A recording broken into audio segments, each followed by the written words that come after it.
صبح بخیر ناظرین، میں خدا کا خادم پاسٹر آصف ایم صادق آج کی خوبصورت صبح خدا کے زندہ کلام میں سے پر افسا پر امید پیغام لے کر آپ کی خدمت میں حاضر ہوں اور خدا کا شکر ادا کرتا ہوں اس خوبصورت دن کے لیے۔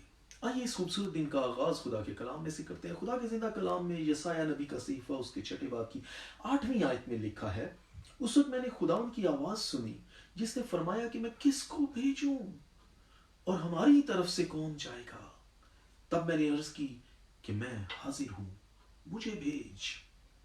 تمام ایماندار کاروان نجات کا حصہ ہے اور خدا کے کلام میں، خدا کے کام میں سستی در حقیقت ایک رکاوٹ ہے۔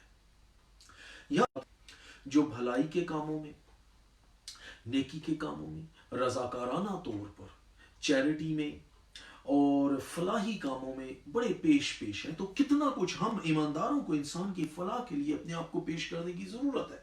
بہت مرتبہ ہم ایماندار ہوتے ہوئے اپنا قیمتی وقت اور خوبصورت وقت جو خدا نے ہمیں دیا ہے نکمے کاموں پر ضائع کر رہے ہوتے ہیں، جبکہ ہمیں انجیل کی خوشخبری سنانے کی ذمہ داری بخشی گئی ہے۔ پولس رسول پہلے کرنتھیوں کے 9 باب کی 16 آیت میں لکھتے ہیں، اگر خوشخبری سناؤں تو میرا کچھ فخر نہیں، کیونکہ یہ تو میرے لیے ضروری بات ہے، ایماندار کے لیے یہ ضروری ہے، بلکہ مجھ پر افسوس ہے اگر خوشخبری نہ سناؤ۔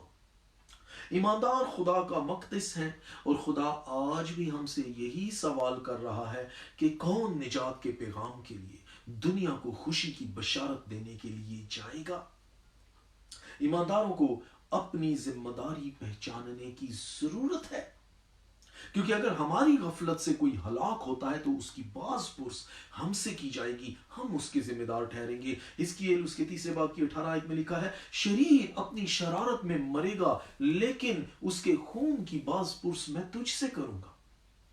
عزیزو، اور فیصلہ آپ پر منحصر ہے کہ آپ کا آج کا دن کیسا گزرتا ہے۔ کیا آج کے دن ہم اپنی اہمیت مسیح میں جانتے ہیں کہ ہم کیا ہیں اور ہمارے ذمے کیا کچھ سونپا گیا ہے، اور کیا ہم خدا کی آواز پر حاضر ہیں، یا ہم خدا کی اس سرگوشی کو کہ کون جائے گا سنی انسنی کر کے آج کے ایک اور دن کو ضائع کر دیتے ہیں؟